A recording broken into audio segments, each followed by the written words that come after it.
بسم الله الرحمن الرحيم. السلام عليكم ورحمة الله تعالى وبركاته. بسم الله والحمد لله والصلاة والسلام على رسول الله وعلى آله وأصحابه الفائزين برضا الله أما بعد. ഇനി കർമ്മശാസ്ത്രം 4 ശാഖകളായി തിരിയുന്നതായി പണ്ഡിതന്മാർ പഠിപ്പിക്കുന്നു. അല്ലെങ്കിൽ കർമ്മശാസ്ത്രം 4 ഭാഗങ്ങളായിട്ടാണ് നമ്മുടെ മുന്നിലേക്ക് ചർച്ചക്കെത്തുന്നത്. 1 ഇബാദാത്ത്, 2 മുആമലാത്ത്, 3 മുനാക്കഹാത്ത്, 4 ജിനായാത്ത്. 1 ഇബാദാത്ത് എന്ന് പറഞ്ഞാൽ ഇബാദത്തിനെ സംബന്ധിച്ചുള്ള ചർച്ചകളാണ്. മുആമലാത്ത് എന്ന് പറയുമ്പോൾ ഇടപാടുകളെ സംബന്ധിച്ചുള്ള ചർച്ചകളാണ്. മുനാക്കഹാത്ത് വൈവാഹിക ജീവിതങ്ങളാണ്. ജിനായാത്ത് ക്രിമിനൽ കുറ്റങ്ങളും അതിനുള്ള ശിക്ഷകളെ സംബന്ധിച്ചുള്ള പാഠങ്ങളാണ് ജിനായാത്തിലുള്ളത്. ഈ 4 വിഭാഗത്തിൽ വെച്ചും കർമ്മശാസ്ത്രത്തിൽ പ്രാധാന്യമർഹിക്കുന്ന ഒന്നാണ് ഇബാദാത്ത് അഥവാ ആരാധന സംബന്ധമായ ചർച്ചകൾ ഉൾക്കൊള്ളുന്ന ശാഖ. ശരീരം കൊണ്ട് ചെയ്യുന്ന ഇബാദത്തുകളിൽ വെച്ച് ഏറ്റവും ശ്രേഷ്ഠമായതാണ് നിസ്കാരം. ഫിഖ്ഹിൻ്റെതായ ചർച്ചകളിൽ നമ്മൾ ഓരോന്നും വിശദീകരിക്കുമ്പോൾ 2 അർത്ഥതലങ്ങളാണ് അവിടെ പറയാറുള്ളത്. 1 ഭാഷാർത്ഥം, 2 സാങ്കേതികാർത്ഥം. നിസ്കാരത്തിന് അറബിയിൽ പറയുന്ന പേര് നമുക്കറിയാം അസ്വലാത്തു എന്നാണ്. അസ്വലാത്തു എന്ന ഭാഷാർത്ഥം ദുആ ചെയ്യുക, പ്രാർത്ഥിക്കുക എന്നതാണ് അതിൻ്റെ ഭാഷാർത്ഥം. അസ്വലാത്തു എന്ന നിസ്കാരം എന്നതിൻ്റെ ശരീഅത്തിലുള്ള അർത്ഥം അഥവാ അതിൻ്റെ സാങ്കേതികാർത്ഥം എന്ന് പറഞ്ഞാൽ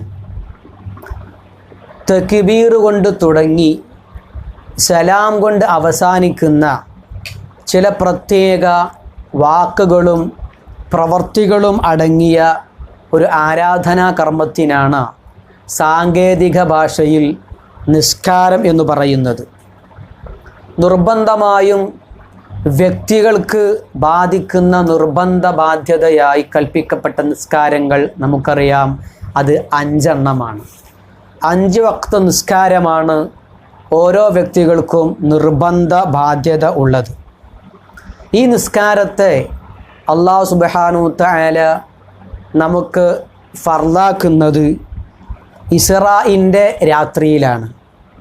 നുബുവത്ത് ലഭിച്ച് 10 വർഷവും 3 മാസവും കഴിഞ്ഞ് റജബ് മാസം 27-ാം രാവിലാണ് മാനവലോകത്തിന് സമ്മാനമായി അല്ലാഹു സുബ്ഹാനഹു തആല ആ ഇസ്റാഇൻ്റെ രാത്രിയിൽ നബി സല്ലല്ലാഹു അലൈഹി വസല്ലമ തങ്ങൾക്ക് അവിടുത്തെ സമുദായത്തിന് വേണ്ടി നിസ്കാരം ഫർളാക്കപ്പെട്ടത്.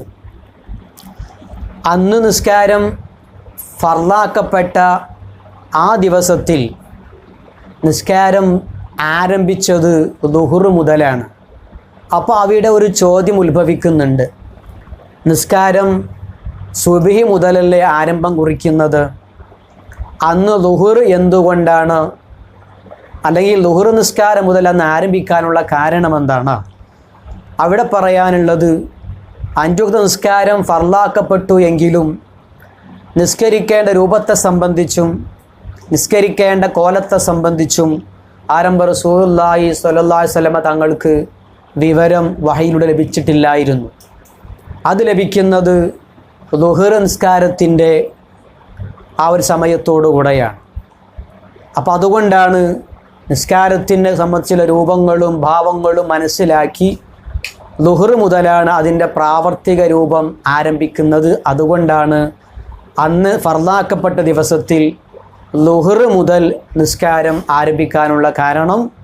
അതുകൊണ്ട് അല്ലാഹു സുബ്ഹാനഹു തആല ഈ സമുദായത്തിൻ്റെ പരലോക നന്മക്കും ജീവിത വിജയത്തിനു നൽകിയ ഒരു സമ്മാനമാണ് നിസ്കാരം. ആ നിസ്കാരം കൃത്യമായി നിർവഹിക്കുന്നവർ വിജയികളുടെ കൂട്ടത്തിലാണ്. അള്ളാഹു നമ്മെ ആ കൂട്ടത്തിൽ പെടുത്തട്ടെ. അസ്സലാമു അലൈക്കും വറഹ്മത്തുള്ളാഹി വബറകാതുഹു.